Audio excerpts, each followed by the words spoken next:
Okay, so if you've clicked on this, you've been clicking on exceeding 2. So this is for the extension. For those of you guys who got all 3 of the bell ringer questions correct. So after you have finished the packet from before, you should be watching this video and doing this worksheet as well. This is going to be a little challenging, so I want you guys to try it. Please complete it. It is just one front and back sided. So let's just go ahead and get started. I'm going to do the same thing that I've been doing. I'm just kind of doing the first 3 with you guys and letting you guys do the rest of it on your own. A couple of things that I want to talk about in this worksheet in particular. It gives you the equation that we've been doing that works with, just basic wave speed, frequency, and wavelength.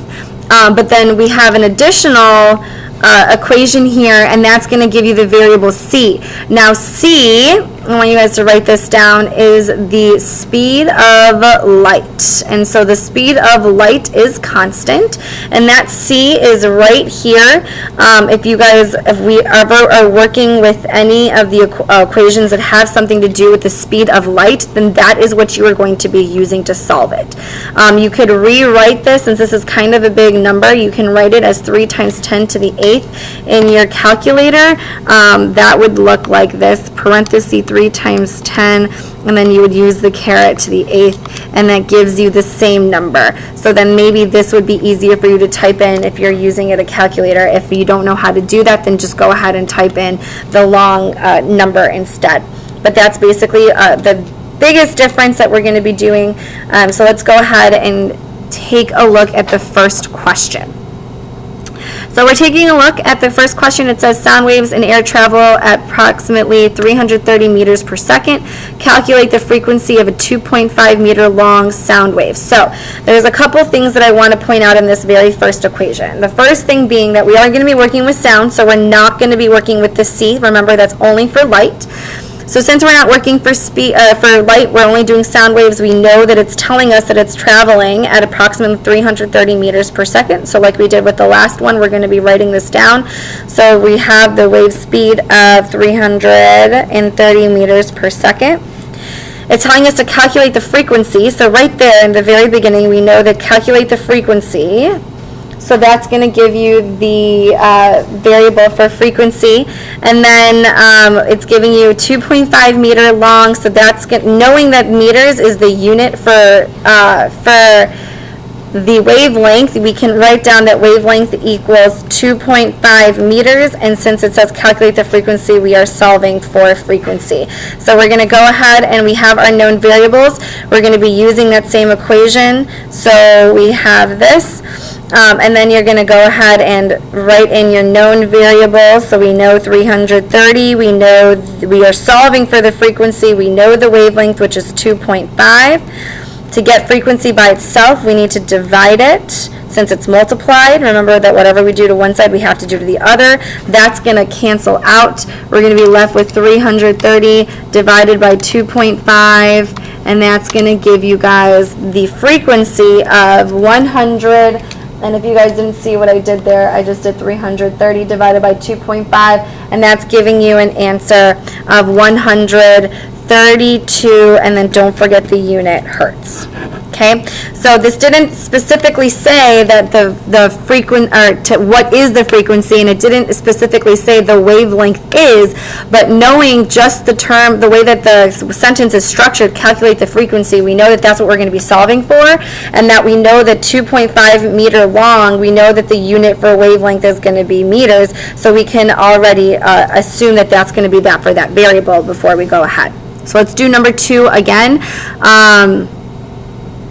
I'm going to go ahead and kind of give you guys some time to write in any of the missing information. So a wave on a certain guitar string travels at a speed of 200 meters per second. Let's go ahead and underline that. Again, calculate the wavelength. So that's what we're going to be solving of an A note sounding at 440 hertz. Again, this is our unit for frequency.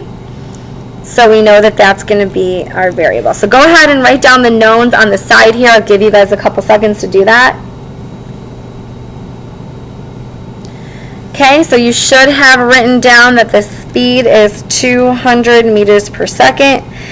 We are solving for the wavelength, so we're going to write a question, and then we know that the frequency is going to be 440 hertz because we found out that that was the representation due to the unit.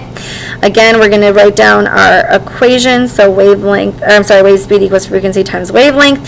We know that the wave speed is 200. We know that the frequency is 440, and we are solving for wavelength. So we have these multiplication. We need to do the opposite, so 440. We know whatever we do to one side, we have to do to the other. So this is going to cross out. We're going to go over to our calculator and type in 200 divided by 440, which is going to give us a wavelength of about 4.5, and then just go ahead and round to the third decimal, so 0.455, and then make sure that you guys are writing down the unit, which is meters, and then circling your answer.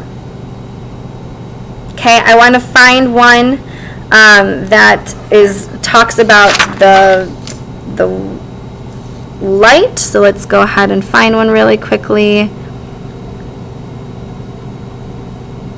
Okay, so let's do 7A.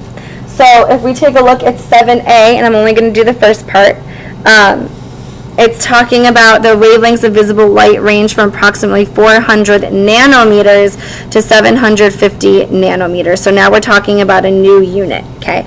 So convert the 750 nanometer wavelength of red light into meters, and it tells you right here how to do that. So 1 nanometer equals 1 times 10 to the negative 9 meters, which just means that it's going to be a really long number. The decimal is going to go 9 places to the right.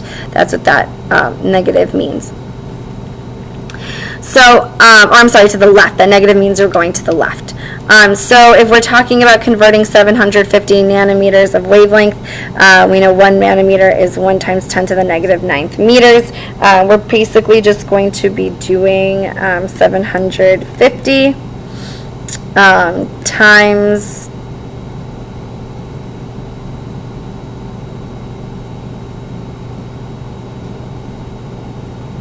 1 times 10 to the negative 9th. So if we do that with our calculator, it's going to look like this. And then in parentheses, you're going to put in 1 times 10, and then don't forget that caret, and then you're going to hit the negative button, and that's going to give you that. So then that's going to give you 7.5 times 10 to the negative 7, and then you're going to do the same thing for here, and then once you get down to C, you're going to now calculate the frequency. Knowing this information, you're going to be finding the higher frequency of the colors, and then it gives you a hint before calculating. Give some thought to the relationship between frequency and wavelength. Then you only need to calculate for the one color that corresponds to the higher frequency. And then remember that you are going to be using the C for the C, which is going to be your speed of light, which is 300 million meters per second, or 3 times 10 to the 8th meters per second, whichever one, and you'll use that to do your equation. Okay, so go ahead and do this entire page as well as the packet. If you have any questions, raise your hand, and I will be happy to come around and explain. All right, good luck.